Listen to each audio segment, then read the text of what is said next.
Cheers, Hi. Judy. How's it going? Nice to see you. Good to see you. Oh, I brought my fish along for the ride. I saw that in one of your posts the other day. I did not know that you had gotten fish. I didn't go get them. They found me. I was begging for fish in the universe, exactly, just begging, door wide open, heart wide open. And then, true story, literally as I'm like, I'm never gonna get fish. It's the middle of a pandemic. My neighbor who I don't know knocks on the door and says, "We're moving out. Would you like our fish in our fish tank?" I was like, "What are you talking about?" And it was just like, "Here's a perfect tank." So they found me. First is crazy. Yeah. Actually crazy. I love that. That's awesome. Well, we have the little like tropical storm has arrived here, so we're gonna see how the Wi-Fi We'll see goes. how it goes. Yeah, we'll see. Like been out in the world a little bit, but hey, Mark, so cool to see you here. Hi, Mark. So here we go. We're gonna talk about community design. We're gonna talk about you. We're gonna talk about me. Hmm. Talk about being The black times we are in. here, the times, all the Hmm. All the things. kind of right. Yeah, that's nice. Be fun. It's gonna be hard. It's gonna be fun. It's gonna be inspiring. Luckily, we know each other, so that helps. What's that? I said we know each other, which helps. I think that these conversations are so important to have when we know, like when they're with our friends. Yeah, totally. I know. I loved that you reached out to say, "Hey, I want to talk about this." I'm like, Yeah, "Hey, and you were so down. And I we're-" think that that's the thing that was actually really hard to find is folks who are like, love you and love your friendships and your relationships, including those at work, enough to say, I'm going to have harder conversations with you. yeah, Because what's on the other side of a hard conversation is a much deeper relationship. I'm really glad we have that. yeah, same.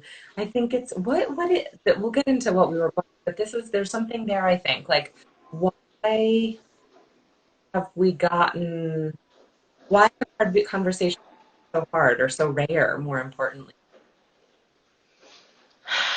I think there's a couple of things. I think that number one, faith in hard conversations being worth it, Mm, as in hard conversations result in change, in like a meaningful change in behavior, is something people don't have a lot of confidence in, right? Like whether we're talking about organizational behavior or just like white people and black people and the confidence that black folks are like, I've been saying for 400 years we're being oppressed, and now you're like, oh, so it feels like a little bit falling on deaf ears is part mhm. of it. Yeah. But I think the other piece is that there's not, I think it goes back to faith still, like the well of personal resilience needed to Hmm. feel confident to have a conversation that may not feel good, is, I think, for millennials quite shallow of a pool for Hmm. us because of the fact that we don't tend to have deep like spiritual connections and we don't have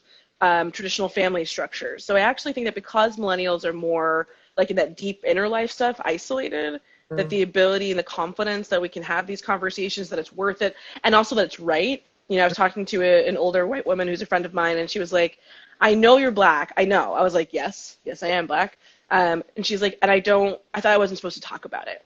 So Hmm. she's like, I thought that my way of being loving was being colorblind by saying, like, I see you as more than just your race, which is a beautiful gesture, but I'm also black. So I think some of it is just that sense of, like, I don't know where to step in a way that isn't going to feel wrong. Yeah. Yeah. We've been having some conversations in our all white female team, Mm-hmm. three plus a few interns this summer, and in our bigger fellow community, which is much more magnificently diverse. So that's been good too. But specifically in the smaller white woman, Mm-hmm. talking about that sensitivity and that urgency and what do we do or not do to build that resilience? Mm-hmm. What does the world project on us that we don't need of protection? Right, that you can shed. And also I think in that light around like what do we shed? How do we prepare? It's it's so much personal work now. Like it's so much, deeply personal, often difficult, very messy, super nonlinear, hard to predict, even harder to know like how to really get there with someone and to have the conversation, to be the super honest. But I really appreciate the fact that I feel like white women, I can appreciate for white women, a lot of my friends are white women, that there is this kind of double bind of like the message is don't take up space because you're white, and the message is also like step into your power, lean in, and you're like, so how do I powerfully lean in? Like, what is that powerfully and equitably leaning in? What does Right. that mean? Right. You know? And Yeah. that's just like, that tension is there. Like, I take up space when I was cis-identified and still identified as female and use she, her pronouns. The message for me was like, take up the space. But now that people read me as male and I use they, them pronouns, am I occupying masculine privilege? So am I supposed to step back sometimes, like, and talk less? So it's like there's certain limitations, I think, around identity politics, but the essence of it is actually about power and a dynamic. And Yeah. if in that situation or in that relationship you are holding the power, if you're a white woman with a black person who's female or gender nonconforming, then in that moment you have to step back because your whiteness is taking up all the space. Right. But then in a situation where I'm like the only masculine person in a bunch of femmes of any color, I now know that I have more social power. So I think it's like that level of nuance is really hard to capture online. Yeah. And also that's where we live now. Yeah. Totally.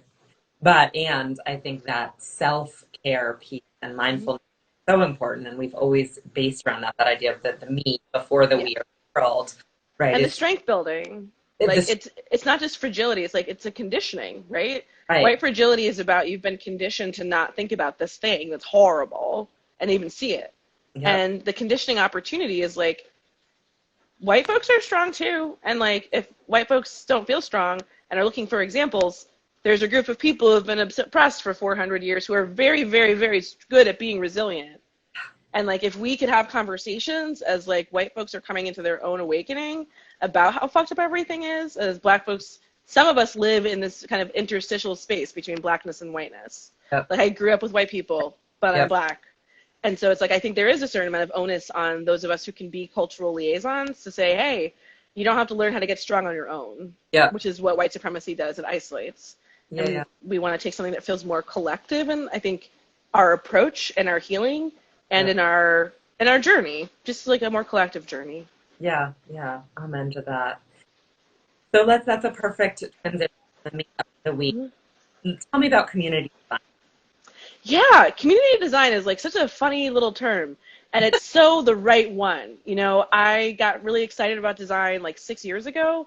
I was working in a big nonprofit. It was really exciting to see like an excellently high functioning $300+ million organization. I was like, yeah, but I was like, but I still don't feel very good here, and I can't figure out why. Is it racism? Is it homophobia? Is it transphobia? Am I bad at my job? Like, what is it? And I realized it was actually about the way not just decisions were made, but who was even deciding what there is to be decided, Mm. and who's setting up the context of what it means to resolve said thing.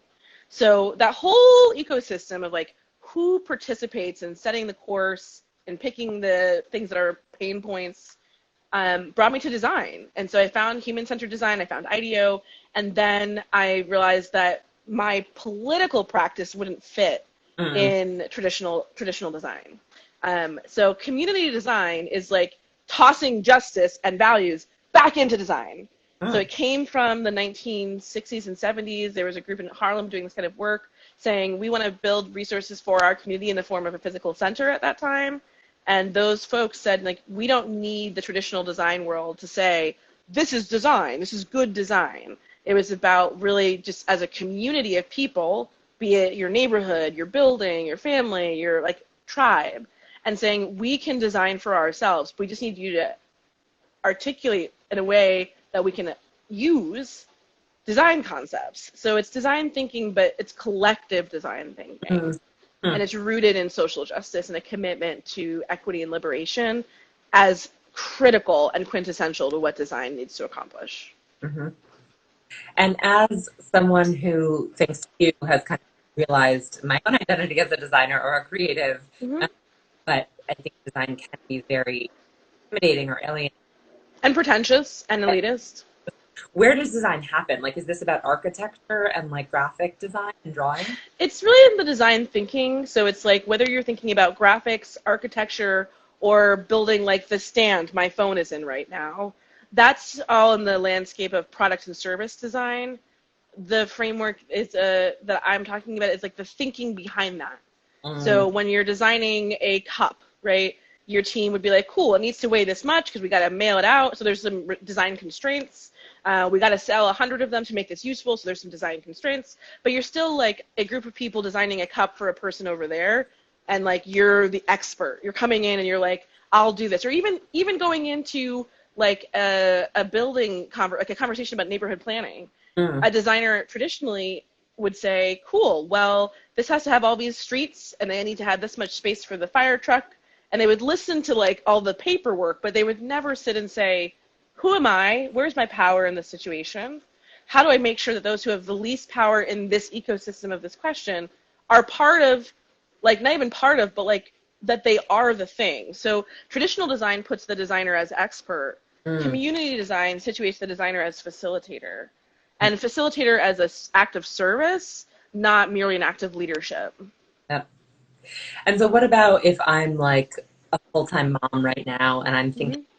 like summer without summer? Is Mm-hmm. there that a design? Is there a design? Yes, anything that causes frustration can be a redesign opportunity. Ah, And so it's like I think about it this way. Like I'll use an example of solo quarantine for a moment, which is I live in a 2-bedroom apartment. We're right now in what I call the left room. Over there is the right room. Okay, that's my whole day. Whole day, left, right room, left, right room. And this room I'm in now was supposed to be a bedroom, but the use I realized, or it was supposed to be a living room, but it's very small, and the other room was very big. And I mm, was going to be in here all the time because Corona happened. I was like, we're not going anywhere. So a design choice was like, oh man, my bedroom's too big and my living room's too small, so I switched them. mm, Now, if we had a person here, so if this was like me as a single parent with a kid, before I made that decision, before I even thought about it as a problem, I would say, let me sit down with this kid, if they're like of a logical age, and talk to them about like, how is the space working for you? Starting with that question.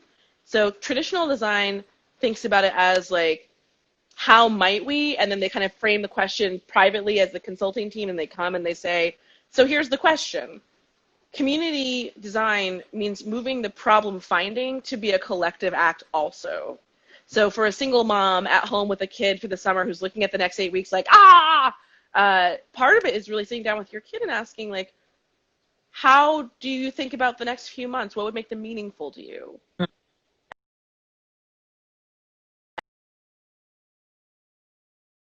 Of a story, of a question. The mom is asking the kid for insights about problems, and then together they will pick what to do next. Very cool. So obviously that then is extrapolatable to Yeah. I'm a manager, I'm an entrepreneur, I'm a team partner at my business school Mm-hmm. class that I'm something.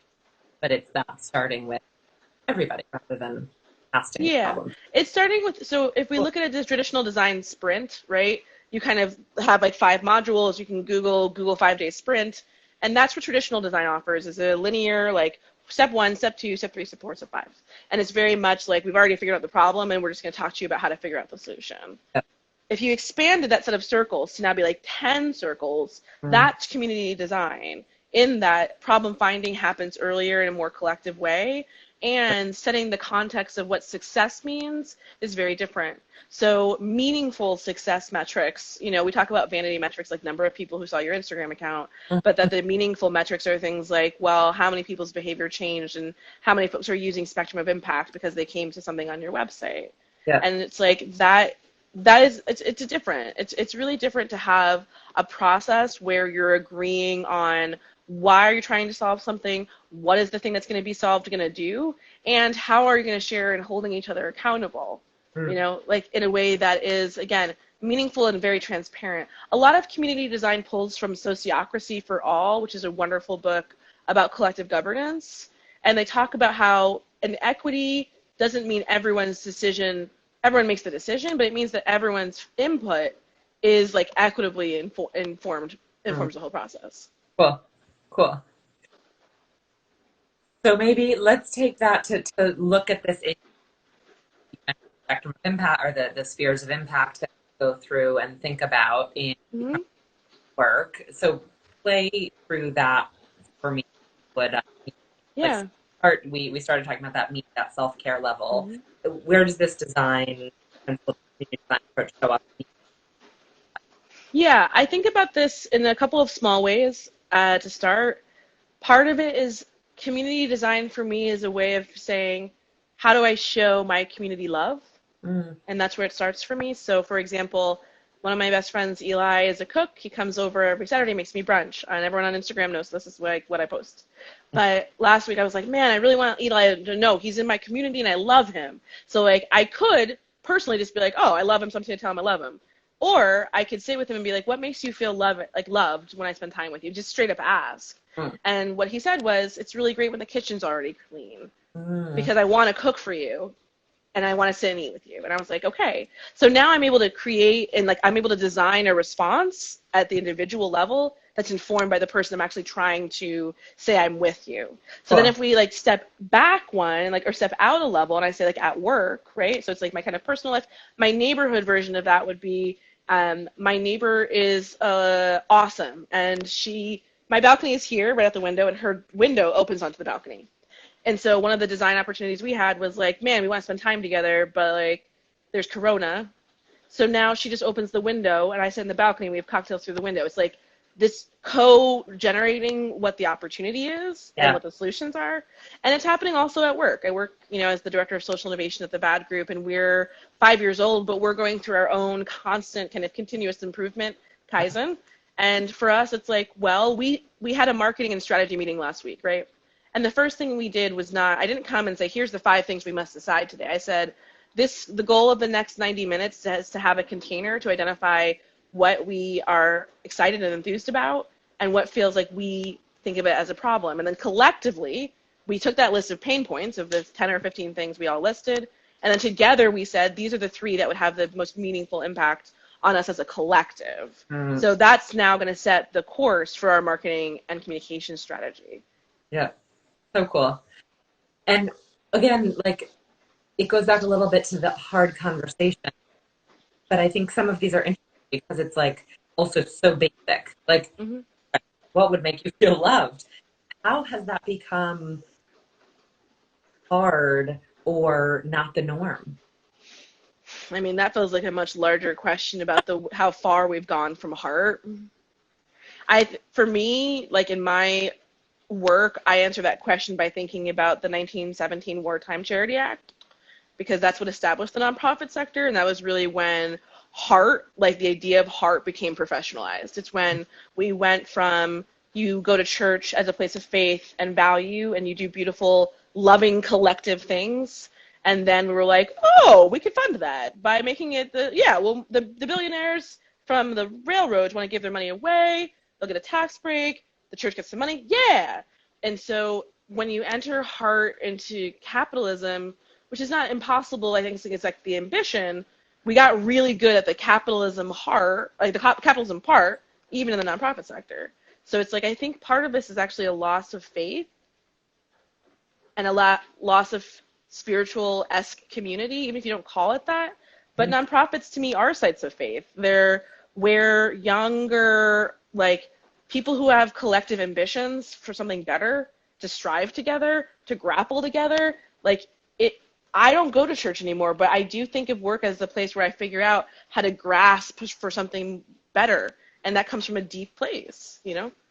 yeah. So I think that disconnect between capital and heart is like obviously like trying to come back with benefit corporations and impact investing. Like we're trying to do that, but those are structures, and I actually think we have to figure out some emotional alignment for Mm, us in our work, which is one of the reasons I really loved our relationship over the years because I feel like you've really thought through, like you put it in your work, but it comes from a personal place. Like the spectrum of impact, much like your anti-racism tracker, didn't mm, come from like, I just had a great business idea. It was like, this is the thing, like your business idea is that thing you struggle with from a heart place because you yeah. want to serve your people. So I Yeah. think it's just about re-amplifying that and being not brave, not safe spaces, but brave spaces.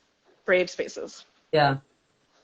Totally. I think, I mean, I said it my wandering 20 with a lot of that, right? I think like I Yeah. did caught up in the American corporate, regardless Right. of access, but that American corporate mentality from which we have completely, thoroughly vacuumed out heart, Yeah. right? And Yeah, so there's no room for the soul. It's considered too soft. And that's both, I think it's important to note that that's an effect of capitalism, but it's specifically an effect of like white, like racialized capitalism.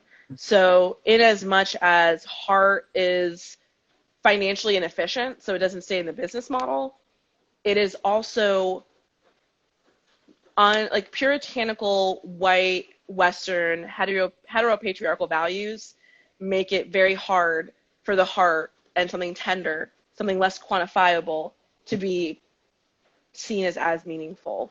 So I yeah, think we actually just put a lot less energy into it. And one of the beautiful things of the pandemic, at least in my own community, has been how much more time there is with people to have heartfelt conversations. And I'm really grateful that has happened. totally, totally. I think it's no surprise that obviously, to your point, the Business for Good movement and benefit corps, and that's been happening. There was a hippie version of that, there Yeah, totally. was a century version of that, and then certainly there's a 21st century millennial or whatever version. But I think it's exactly no surprise that COVID has like spiked that. Hmm. So many, not just the usual suspects are now thinking of that, but they have a lot more time to like look at. Yeah. And when we go over the last century or 2 centuries, Mm, and we think about what has solitude offered our species, it's a lot. It's a lot. Like deep introspection. No one's ever like, that's a terrible idea. Like we all know it's like quintessential to transformational personal change. yeah. It requires, what is the idea of like going in the wilderness, like a sojourn. And I think because we're such a visual society now, such a instant gratification society, like that sojourn is such a public thing. But now that we're forced at home, the reckoning of like I am in myself, literally in my home, 24/7 as the world I understood falls away, what is left is a void. And I feel like right before the protests, people were in a pretty dark place already Mm, because it was like I was a person once and I went outside, and that loss of a social or collective identity was mm, very hard. And then the protests happened. yeah. So I think it happened when there was a yearning for connection and something to share and a place to acknowledge the horrific trauma of what we're all living through. Yeah. Yeah.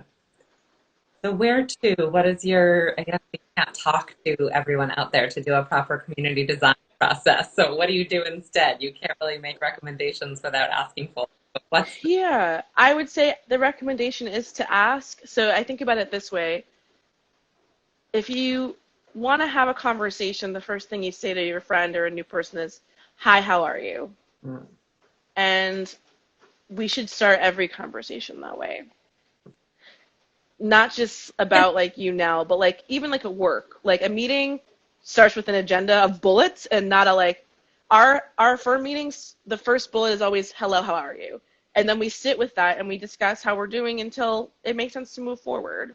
mm, But I would say ask and then take the time it takes to listen and actually have a conversation. mm, yeah. Hmm? I said here, here, here to I'm that. really glad that I got to see your face today, and really glad that there's a poem that I reread again and again from Pat Parker to Audre Lorde called Legacy. Mm, And a couple of the lines include the phrase like, I give you a legacy of doers, of people who chisel the crack wider. And I really think that that little bit of opening has been happening, and I'm grateful that we get to mm. create some space together in the world. Yeah, you're absolutely. That is great. Thank you. Yes, bye, dear. More to come. Yes.